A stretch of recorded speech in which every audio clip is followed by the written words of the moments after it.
sebagai apa sejarah.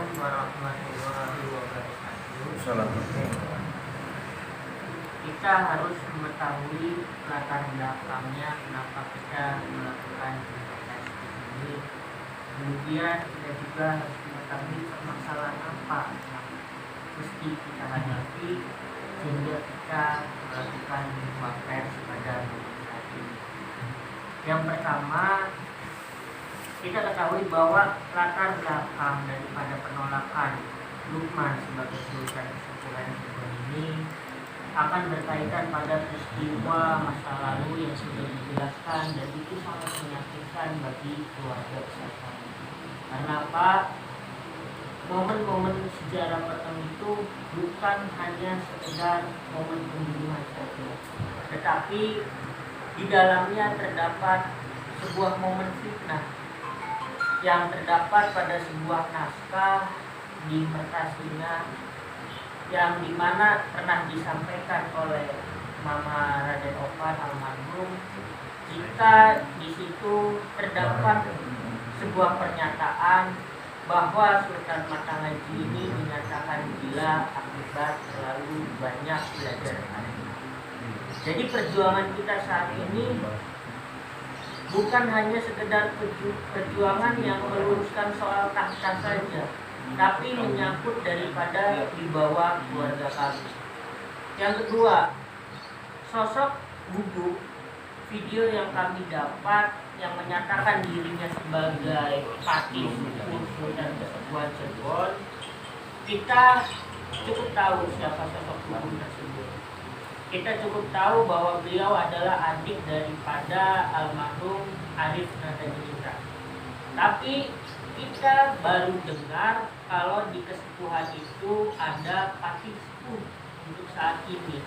Jadi seolah-olah pada statement Gugu mengatakan bahwa pihak kita yang selama ini berjuang untuk meluruskan sejarah Petang ini disudutkan bahwa kita berupaya untuk merusak tatanan adat yang ada di Keraton Kesepuhan Cirebon.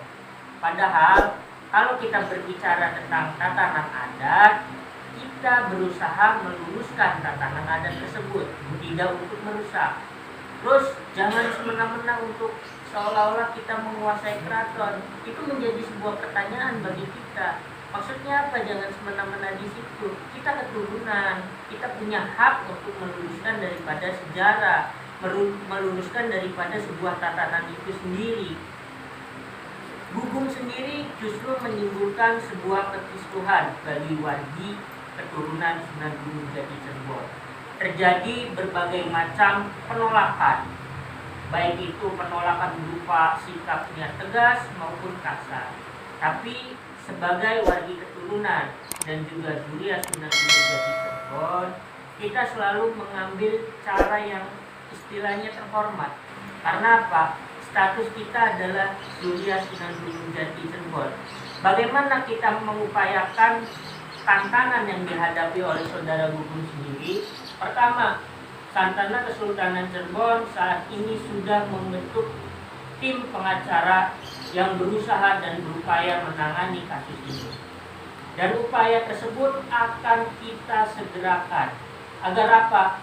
Agar fitnah-fitnah yang di luar sana berkaitan dengan kedudukan zuriat Sunan Gunung Jati tidak terjadi fitnah-fitnah baru, bermunculan fitnah-fitnah baru.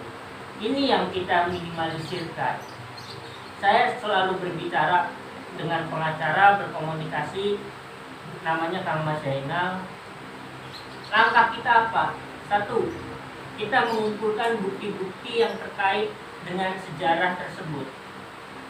Kita memang kehilangan sosok sejarawan almarhum Mama Opan Safari, tapi hal itu tidak membuat kita kehilangan sumber-sumber sejarah yang ada di Cirebon. Karena apa?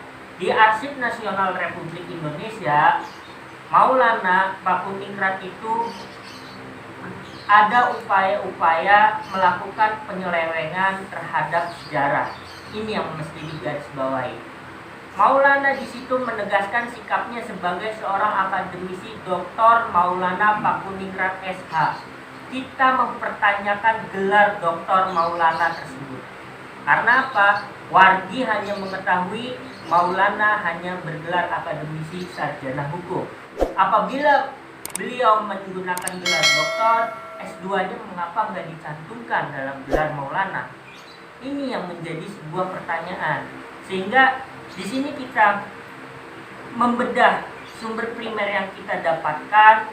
Rupanya ada sumber primer yang memang dibuat oleh Maulana yang disiapkan agar keturunannya tetap duduk pada tampuk kekuasaan sebagai Sultan Kesepuhan Cirebon.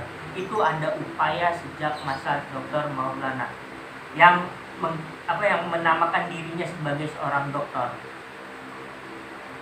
Berikutnya, Wargi mengetahui bahwa strategi ayahnya Arif itu seolah-olah merangkul semua turunan, seolah-olah baik kepada semua keturunan.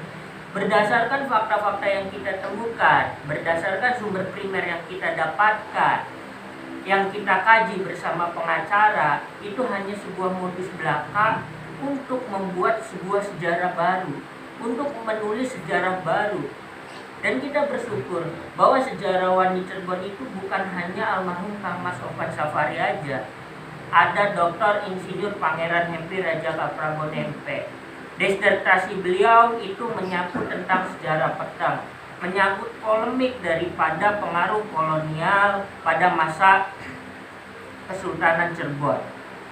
Jadi penegasan kepada Saudara Gugum, kita kembali lagi, bahwa pernyataan Saudara Gugum tersebut bukanlah sebuah pernyataan yang bijaksana, bukanlah sebuah pernyataan yang menonjolkan dirinya sebagai bentuk kedewasaan, tapi sebuah pernyataan yang menurut kita tim kuasa hukum dan juga tim Laskar Maung Bodas di belakang ini sebagai sebuah pernyataan yang blunder, tidak berdasarkan fakta sejarah, tidak berdasarkan narasi ilmiah, dan tidak rasional, dan merusak tatanan.